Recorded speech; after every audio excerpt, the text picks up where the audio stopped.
Good morning दोस्तों। मैंने किया अभी नाश्ता और नाश्ता करने के बाद बिल्कुल रेडी हूँ मैं निकलने के लिए रूम से। और मैंने अभी टैक्सी बुक की है, बट्टू कैब में अभी निकल रहा हूँ। और बट्टू कैब का जो टाइम लग रहा है, मुझे टैक्सी आने में 8 मिनट लगेंगे और उसके बाद लगभग 10 मिनट का मेरा रास्ता होगा। तो मैं अभी बट्टू कैब जाऊँगा। हमें अभी कैब में और कितना टाइम लगेगा? 30 मिनट लगेगा अपने को अभी। और मॉर्निंग है तो टाइम थोड़ा सा कम लगेगा, दिन में थोड़ी सी भीड़ कम है अभी इस समय। इवनिंग में यहाँ पे बहुत भीड़ थी कल हम जब आए थे। तो अभी तो अपने को कम टाइम लगेगा, फिर भी 20-25 मिनट तो लगेंगे। लगभग 30 मिनट की ड्राइव के बाद मैं आ गया हूँ मंदिर में, और मंदिर का मेन गेट मुझे दिखाई दे रहा है। मैं मलेशिया में दोबारा आया हूँ। इससे पहले मैं लगभग 4 या 5 साल पहले आ चुका हूँ यहाँ पे। तो मैं 4-5 दिन से कोलालमपुर में हूँ। मैंने बहुत सारी जगह एक्सप्लोर की हैं, तो आज मेरा मन हुआ कि चलो मंदिर चलते हैं। ये कोलालमपुर भारत से ज़्यादा दूर भी नहीं है और 5 घंटे की फ़्लाइट है। तो भारत से बहुत सारे लोग यहाँ पर आते हैं। भारत में जब बाहर निकलते हैं तो मलेशिया एक फेवरेट डेस्टिनेशन के रूप में जानी जाती है। यहाँ से दिल्ली से और मुंबई से इजीली ओवरनाइट जर्नी करके आप सुबह 7 बजे तक मलेशिया उतर सकते हैं। वैसे तो कोलालमपुर में बहुत सारी जगह हैं जहाँ पे आप जा सकते हैं। सारी जगह बहुत सुंदर हैं। इसमें आप बीच का भी आनंद ले सकते हैं, ट्रैकिंग भी कर सकते हैं, बहुत सारी एक्टिविटी का मजा आप ले सकते हैं। जब आप मलेशिया में आते हैं तो इस मंदिर में आपको जरूर आना चाहिए, क्योंकि इस मंदिर में आने पर आपको पता चलेगा कि भारत के बाद कितना सुंदर मंदिर यह है। हम आकर इसमें दर्शन कर सकते हैं। इस मंदिर में जब हम आते हैं तो ये मंदिर हमें अपनी बकेट लिस्ट में पहले नंबर पे रखना चाहिए। इस मंदिर में आने का जो एक मेन कारण है वो भगवान मुरुगन की मूर्ति है, जो सबसे बड़ी आपको दिखाई देगी। बहुत बड़ा स्टैचू आपको यहाँ पे मिलेगा देखने के लिए। और भगवान मुरुगन शंकर जी के पुत्र हैं, जिनको कार्तिकेय भगवान भी बोला जाता है। यहाँ पे जो मूर्ति है वो 140 फुट की ऊंची मूर्ति है, जो सोने की मूर्ति है, जो लगभग 2006 में बनाई गई थी। यह मंदिर शंकर जी के पुत्र कार्तिकेय जी को समर्पित है, जो संसार में सबसे बड़ा मंदिर है। यहाँ पे आने पर आपको एक बहुत बड़ा मंदिर दिखाई देता है, जो आपको अलग ही प्राउड वाली फीलिंग आती है जब आप यहाँ पर आते हैं। तो आपको यह देखने के लिए मिलता है। ये जो मंदिर है बट्टू केव का, यह कोलालमपुर सिटी सेंटर से 13 किलोमीटर की डिस्टेंस पे पड़ता है। मंदिर परिसर में आपको बहुत सारी गुफा देखने को मिलेंगी। अब हिंदू के लिए यह एक महत्वपूर्ण स्थानों में से फेमस हो गया है। पहले थोड़ा कम था, पर आजकल लोग भारत के और भारत के बाहर के सभी लोग यहाँ पे जाते हैं।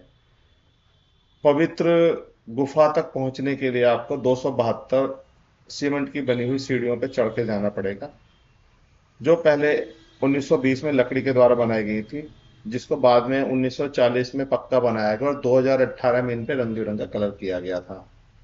मंदिर में आपको बहुत सारे हिंदू मंदिर देखने को मिलेंगे। इस मंदिर के अंदर भी मंदिर गुफा में आर्ट गैलरी है, संग्रहालय है, रामायण गुफा जैसे अन्य गुफा भी हैं।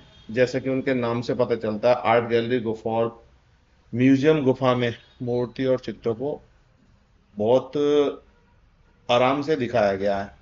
रामायण गुफा जैसे कि नाम से पता चलता है, में आप ऐसी कलाकृति हैं जो राम की कहानी बताते हैं। गुफा के बाहर 15 फुट ऊंची हनुमान जी की मूर्ति भी आपको देखने के लिए मिलेगी। जब आप इस मंदिर में आते हैं तो कोशिश करें कि ये मंदिर में आने के लिए सुबह का टाइम रखें, क्योंकि सुबह के टाइम पे गर्मी ज़्यादा नहीं होती, तो आपको दर्शन आसानी से हो जाएंगे। और जब आप इस मंदिर में आते हैं तो सीढ़ी जो आपको दिखाई दे रही है, इन पर चलने के लिए आपको आरामदायक शूज पहनने चाहिए, क्योंकि अगर शूज अच्छे नहीं होंगे तो आपको चलने में दिक्कत होगी। जैसे जैसे मैं चल रहा हूँ, देखो आप ऊपर से ये मूर्ति हमें कैसी दिखाई देती है। तो आप आनंद लो मंदिर के, और मंदिर में चलते हैं अंदर। बहुत गर्मी हो रही है, पसीना आ गया चढ़ते चढ़ते। और अभी तो कुल मिला के 50 सीढ़ी चढ़ी है। हिम्मत का काम है। जैसे जैसे आप मंदिर में ऊपर चलते रहेंगे ना, वैसे वैसे आपकी हालत बहुत टाइट होती रहेगी। और पानी की बोतल आपको जरूर साथ में रखनी चाहिए, क्योंकि बीच में कहीं पानी का ऑप्शन मिलेगा नहीं आपको। नीचे से जब आप चलेंगे तो आपको पानी की बोतल अपने साथ में रखनी पड़ेगी। और बंदर इस रास्ते पे बहुत हैं, तो कोशिश करें बंदरों से थोड़ा सा दूर रहें और खाने का सामान बंदरों को ना दें, नहीं तो वो काट सकते हैं आपको। और मंदिर में जाने का कोई एंट्री फीस नहीं है। सुबह 7 बजे से लेकर रात के 9 बजे तक मंदिर खुला रहता है। या तो आप मंदिर आने के लिए मॉर्निंग का कोई समय डिसाइड कीजिए, 11 बजे तक, 12 बजे तक आप दर्शन कर लीजिए। अगर आप 12 बजे तक दर्शन नहीं भी करते हैं ना, तो आपको 12 से लेकर 3, साढ़े 3, 4 तक का जो समय है बहुत धूप का रहेगा, क्योंकि यहाँ पे गर्मी बहुत ज़्यादा होती है। 35 डिग्री, 40 डिग्री तक का टेम्परेचर यहाँ पे होता है।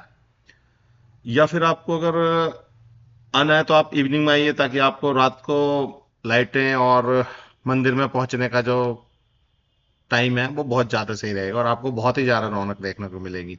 अगर आप शाम को आएंगे तो आपको मॉर्निंग से ज़्यादा मज़ा आएगा। और आसपास में जब आप चढ़ते जाते हैं ना, तो आपको अपने राइट में और लेफ्ट में दोनों तरफ बहुत ऊंचे ऊंचे पहाड़ दिखाई देते हैं और पत्ते दिखाई देते हैं, और चूने के बने हुए ये पहाड़ हैं, तो कुछ कच्चे भी हैं ये। मंदिर का एंट्रेंस।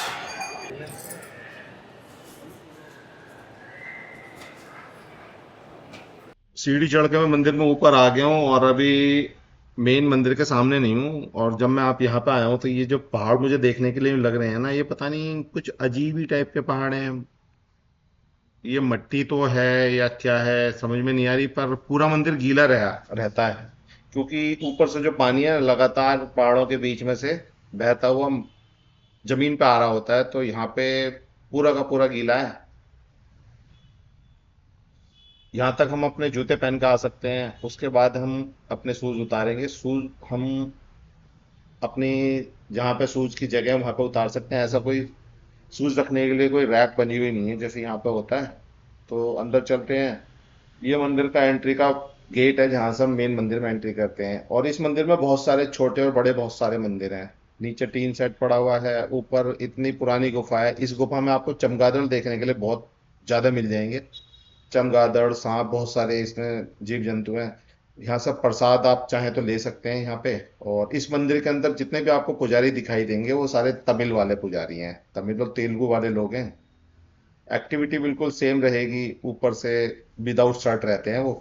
तो अभी मंदिर चलते हैं, मंदिर में आ गए हैं। अब आपको दिखाता हूँ मेन जो मंदिर है जिसमें हम जाकर दर्शन करेंगे। प्रसाद चढ़ाना चाहें तो प्रसाद भी चढ़ा सकते हैं। प्रसाद आपको, कुछ विशेष पूजा भी होती है जिसके लिए आपको चार्जेस देने होते हैं, एक रसीद कटती है। अदरवाइज वैसे तो कोई अंदर जाने की फीस है नहीं। तो ये जो आपको दिखाई दे रहा काउंटर, यहाँ से आप विशेष पूजा के लिए आप यहाँ से प्रसाद और पूजा की रसीद कटा सकते हैं। तो मैंने तो प्रसाद लिया नहीं, मैंने तो सिर्फ हाथ जोड़ने के लिए मंदिर में गया। तो भगवान जी बहुत सारे हैं, अब पता नहीं कौन कौन से हैं ये, पर इनमें मेन मंदिर जो है वो भगवान कार्तिकेय जी का ही है। और मैंने यहाँ पे दर्शन किए हैं, दूसरी बार मैं यहाँ पे आया हूँ। अगर आना हुआ आगे कभी कोलालमपुर में तो इस मंदिर में दोबारा फिर आऊंगा, क्योंकि इस मंदिर में आने के बाद अपने आप को बहुत ही अच्छा लगता है, मन को बहुत शांति लगती है। दोस्तों, अगर अभी तक आपने मेरे चैनल को सब्सक्राइब नहीं किया है तो सब्सक्राइब कीजिए, ताकि आपको और वीडियो देखने को मिल पाए। मैं समय समय पे वीडियो डालता रहता हूँ, तो आप इसको जरूर सब्सक्राइब करें। पसंद आए तो शेयर करें, अपने दोस्तों को बताएं, ताकि वो भी इसका आनंद उठा सके और दर्शन कर पाए। अभी मैं मंदिर में आया तो मंदिर में आने के बाद एक और दूसरा मंदिर था जिसमें और सीढ़ी थी। ये बिल्कुल मंदिर जो है मेरे पीछे है, ये पहाड़ों के बिल्कुल बीच में है और पूरा बंद पहाड़ है, सिर्फ ऊपर से एक होल है इस मंदिर में। देखो आप, बड़ा सुंदर मंदिर है। अगर आप मलेशिया आते हो तो इस मंदिर में ज़रूर आना, बहुत सुंदर मंदिर है। भारत नहीं, यहाँ पे सभी देशों के लोग आए हुए हैं और सबसे प्राचीन मंदिर और सबसे बड़ा मंदिर है यहाँ पे, ये मलेशिया में, कोलालमपुर में। ये देखो आप, मंदिर का बिल्कुल सेंटर।